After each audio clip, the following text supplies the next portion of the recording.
Continuing on through nonfiction, but I want to look at just these very short introduction books here from Oxford Press. This is a really cool series. I've got a few of them. They're all from Oxford University Press, and I think there's a lot of them now. Very short introductions, stimulating ways into new subjects. They've all got these Rothko-esque covers. I haven't read this one yet. Where did I pick this one up? Information pours into our lives through television, radio, books, and the internet. Some say we suffer from infoglut, but what is information? The concept is a profound one, rooted in mathematics, yet vital to our everyday lives. DNA provides the information to create us. We learn through information fed to us. We relate to each other through information transfer, gossip, lectures, reading. Luciano Floridi, the founder of the philosophy of information, provides a fascinating, inspirational introduction to this most fundamental of ways. Well, that sounds cool. This is what the books are all basically laid out. Some of them contain diagrams, pictures once in a while, illustrations. But it's like supposed to just be like, you know, this series reminds me of that Einstein quote that like you should explain things as simply as possible, but not simpler. Because these are actually still really complex, challenging books in many ways. Some of these books have really tested me because they're so densely written. And I've had to read them a couple of times to like feel like I had a grasp of them, like the quantum mechanics one. So we got information, existentialism. I think I read this one. This one had a metal bookmark in it. I don't recall owning that. Existentialism. And they often get like people, experts in their fields, I think always really. Progressivism. Oh, interesting. Yeah, a lot of these books are like, what even is this idea, you know? They really make you look at your assumptions about like a normal word or something. Literary theory. That's the good stuff.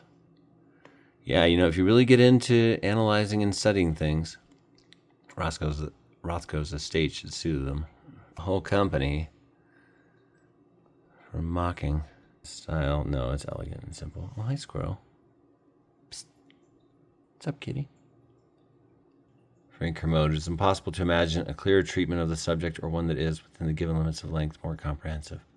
Color has always been remarkable for his expository skills, and here he has found exactly the right method and tone for his purposes.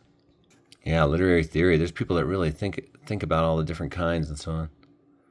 Those rhetoric and writing people, I remember them from college. I'm like, what are you all talking about? I have no clue. What are these books you're reading? What language is this?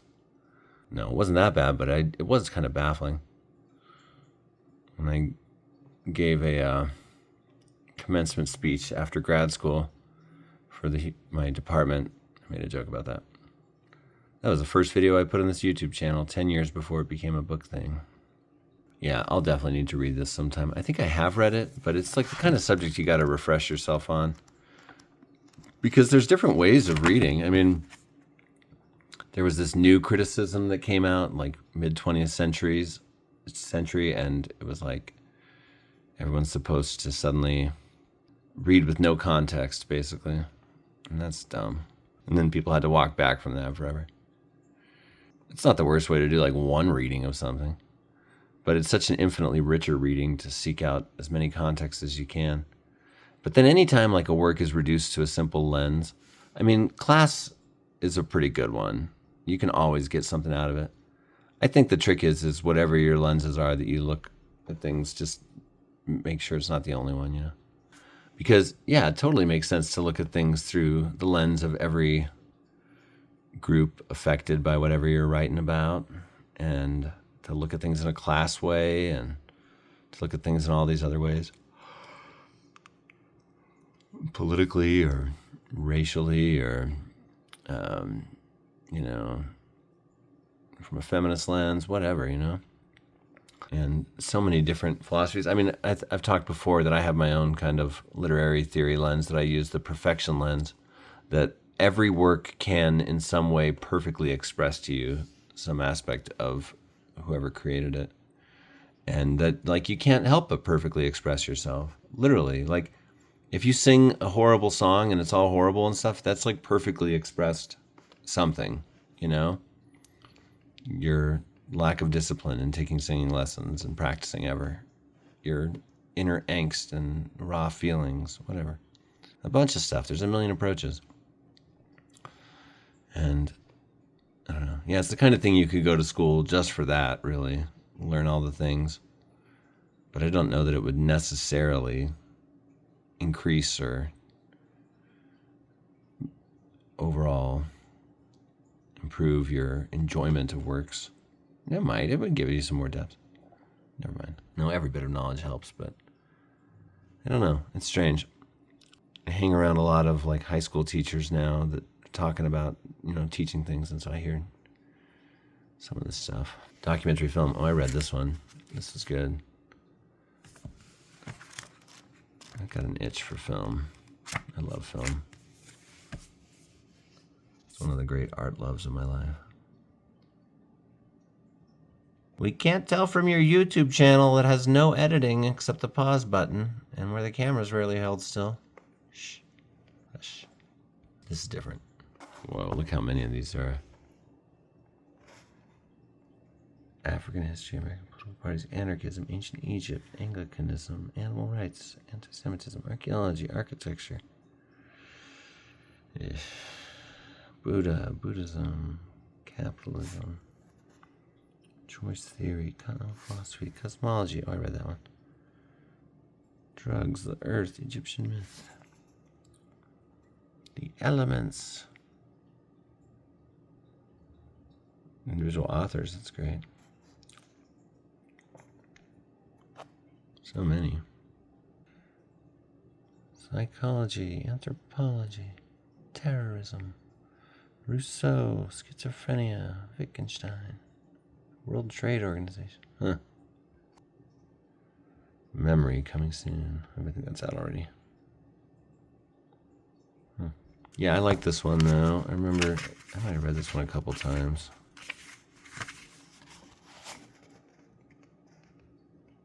Defining the documentary, naming, form, founders, cinema verite,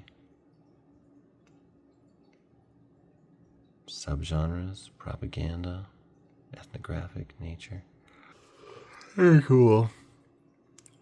Just filming that little clip I posted today of driving along Central, my daughter driving and me filming, made me think of that intro of Down by Law from the filmmaker Jim Jarmusch. Made me think about just how much I love film and how striking it is, how something is transformed when it's put on the screen, even something documentary. Like, I couldn't believe how beautiful and smeary the traffic lights looked filmed at night and stuff. Is that documentary, or that's like a technical effect? Crazy. Like an accidental effect, but still. Anytime I'm reminded of film, I'm like, oh yeah, I love film. It's powerful.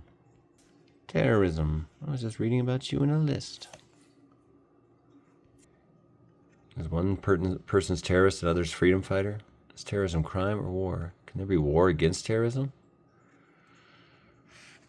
I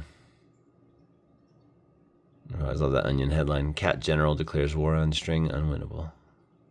Wow. Someone else marked this one up. This has Freebox all over it. Dang it. Ah, with pen. Get out of here. Well, I'll keep it, but only because it's in a series. Global warming. I read this one too. I was on a kick. I read like 10 books on global warming. Yeah, it's real. Sorry, the facts are there. Yikes. And the damage it's done as far as the sixth extinction of our planet has gone and it's still happening. Look, the words global warming seem to be like hanging on that, against that color. I don't know if it's because the book is slightly moving while I film it or just an effect of the design. It's pretty. This one's kind of vaporwave. Why is the global warming one vaporwave? Because that's the color of pollution sunsets. Interesting stuff. Would I like to own all these? I guess so. Yeah, probably. Yeah, of course. Why not? But I noticed that I've somewhat picked and choose them by subject so far. Atheism. It's a pretty interesting one. I read this, I think. I always say, I'm an agnostic about reality. What's up with reality? Nobody knows what's up with reality. I guess I don't feel like having strong opinions about this is as important anymore as I used to think. when I was first getting out of religion and you're like radically reacting to everything that you've been experiencing, that's one moment. Reality. Okay, this one kind of messed me up, and I have a really beautiful memory of this now. Oh, look at that gross. Why do people put these nasty tags that are impossible to get off? I gotta get some hand sanitizer on this biz, because nasty. But it's pretty obvious that the writer of this book does not believe reality is real. And I'm like, whoa. Oh, you're a professor of Buddhist philosophy. Okay, that explains it. His books include the non-existence of the real world. Okay, underline it. But when I was at Cottonwood Gulch, working this summer as a camp counselor, traveling all over the West, we were in Grants, New Mexico, or near it, when one of the hikers that was in our group, a young woman, she got really sick. She was having these like intense intestinal pains and didn't know what it was about. And so I was up all night. She later turned out to be okay, and explanations were found, etc. But we had this really long night, and I was the staffer that went with her to the emergency room and stayed with her all night in the Grants emergency room. And it was just like an indie movie that whole night. We were like totally like, I don't know, I just like bonded with this random teenager I barely knew before, and like realized, oh, you're amazing. She's like a really exceptional person that had been through so much in her life. She was on all these painkillers, and so she just started like, because like, she's in the hospital talking about her life. I was so moved and just couldn't believe it. But then we had all this time to fill. It was just incredible. I mean, like, I feel very privileged to have gotten to hear about like somebody's life in that way. And it was an unexpected experience when you're on a camping trip to suddenly be spending a night in an ER, just like talking to somebody. And anyway, toward the end of the night, when she was just like wanting to lie there and get sleepy, and so I had this book on me. I had just bought it at a bookstore in Santa Fe at Collected Works. Remember Cormac McCarthy used to shop. I bought this, and that was it. And I was reading Roger Zelazny's The Dream Masters. Anyway, I remember reading this to her there that night, and she was like nodding, like, yes, this all makes sense. When you're on a lot of morphine or whatever the hospital had her on, this stuff definitely makes sense, probably. But the whole first chapter is just like, no, really, how do you know you're not a brain in a jar being programmed with sensory experiences? How do you know? How would you figure that out? What is reality? And if there's other planes as real as this reality, does that make this unreal or just a different flavor? I don't know. Some crazy questions.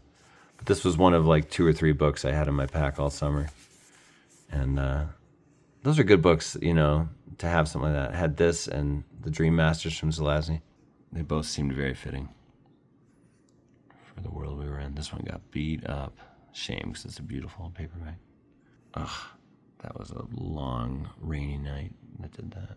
Yeah, that job was just incredible. I gotta do that again this year. I'm trying to arrange things so that I can again. Globalization. I don't know why, but these covers, looking at them one after another, are kind of bugging me. They're not just Rothko-esque, they're like derivative. But they don't have the emotion or the layers in these images. It's probably one specific artist, I bet. Cover painting, Philip Atkins. Yeah. I guess they're their own thing, and no one has lines or swaths of color copyrighted. Still, I think of one other artist immediately when I see them. This is really great. I read this one. I was like, whoa. It is so interesting. Those aren't my markings, are they? No. This was another Freebox one, I think. Ugh. Thanks for marking it up. Suet Johannes. The last name sounds like Scandinavian or something. First name I've never heard. But this one starts out with these maps, and it starts out with a Native American map. In 1721, an English colonist created this copy of a deerskin map of South Carolina's Piedmont region. So the Piedmont is that land, of course, it's between the mountains and the ocean. Originally drawn by a group of Catawba chiefs, the map places 11 Catawba villages in the center of a complex network of native peoples. That is so cool to think of maps in such a totally different way. Like, what? And then the chapter that follows analyzes it, and it was very interesting, I remember. And I think this book does a good job. Boy, it sure is marked up. Thanks, whoever owned this before. Suet. Fine. At least I got the info. Okay, I read this one. I watched this YouTube video many years ago called Evidence for the Big Bang in 10 Little Minutes. And it really made the case well, and I loved it. It was like, here's all the major points, how you can tell that this cosmic event probably happened, and how there's evidences of it today. Everything from redshift, all the galaxies are moving apart, to the temperature of the cosmic background radiation being exactly what you would expect from it cooling down after 13.8 billion years of expanding, and the distribution of galaxies, the percentage of the lighter elements that exist that aren't accounted for by the element making ovens that are stars, like lithium and hydrogen. There's so many things. And so anyway, that video mentioned like 10 books that you should read to understand this stuff. So for the next year, I'm trying to remember what year it was, I want to say 2010, I only read books about the Big Bang. And this was one of them. And cosmology, because when you read about the Big Bang cosmology, it often blurs with it. It's all connected. Like, the Big Bang didn't just happen and then end. It's still happening. Like, expansion is still continuing. And it doesn't just expand at one part, it expands at every part. So it's not just like the surface of a balloon expanding, it's like every part of, if you want to picture a sphere or any shape, expanding infinitely in every direction. Every two particles moving apart. I mean, it's crazy. But I remember enjoying this book, and then it was very densely written. And you gotta love these like flap things. Like building a bookmark into your book is a really cool move, whether a ribbon or a flap or something like that. Good job. A delightful and accessible introduction. It's just so beautiful to find out about the universe and like learn things. And if you read good science books, just pop science books, you don't have to like get a PhD in it or anything. You'll feel it. Prisma knows, right? You are the void. You know all about the universe. Look at her. I got those books out. She was immediately here. She loves those books. Yes. But this is a really good one. That's incredible. The whole shebang. By Timothy Ferris. Big Bang by Simon Singh. That's great about how you got that theory. Remember reading that one, Through Universe Darkly. That's one of the coolest books I own. More on that later. Coming of Age in the Milky Way. Timothy Ferris is great as a science writer. Oh my goodness. Day We Found the Universe, awesome. Alchemy of the Heavens, awesome. I read this one in the beginning. Kobe, After Kobe and Before the Big Bang. John Gribben, he's such a good science writer. I have another one by him too. I hope I do. I don't see it. It had an orange spine, I thought. I got rid of a lot of science books when I did The Purge. I know I did, because the science books used to fill a whole case almost. Huh. Yeah. Anyway, around that same time, I read this too, because you can't study things like singularities without talking about quantum theory. And the Big Bang is a singularity. Interestingly, so are black holes. What's the connection? Are black holes bubble universes? Are they singularities in their own way? Who knows? Are they wormholes? Are they just crazy phenomena that eat everything and spit out radiation? But I remember reading this book and thinking, that's one of the hardest books I've ever read. And it's supposed to be a very short introduction. Because my brain. Yeah, there's still some really cool stuff in it. And if you can even just get a few ideas here and there, it can be a jaw-dropping, wonderful experience. Because the ideas at their core are really profound to even think about. Quantum theory really does point to the subjectivity of everything, and that our studying something seems to affect it, that matter seems to be affected by us studying it. What? Those double-blind experiments, that's nuts. The Copenhagen effect. See, I marked it up with pencil. This is how you're supposed to be, people. Pencil. Decoherence. Good note, dude. Excuse me, but your glossary is lacking. This book has a lot of good history too, but it's when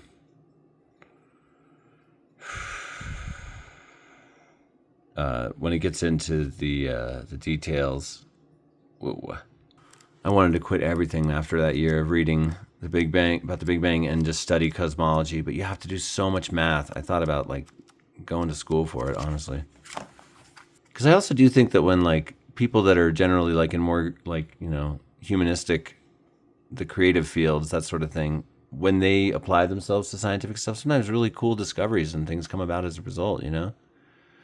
Think about like a janitor that worked at the observatory and made the first redshift observation just because he was someone that like he basically discovered the first proof of the Big Bang. You know, just bringing a different sort of mind to something. Like maybe I can bring a different mind to something, figure something out. If the guitarist from Queen can be into astrophysics, why can't I learn astrophysics? You know. Anyway, these are the things I still think about.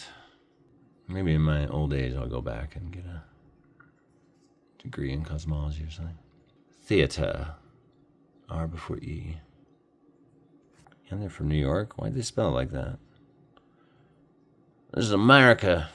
I bet if I read this, it'll explain why I made that choice, but it might be a minute. When I write about plays, I'll read this. When I write a play, I'll read this. There will be a depressing play chapter of book 2 of my book. Logic. I think I read this. It's good to read this stuff, you know?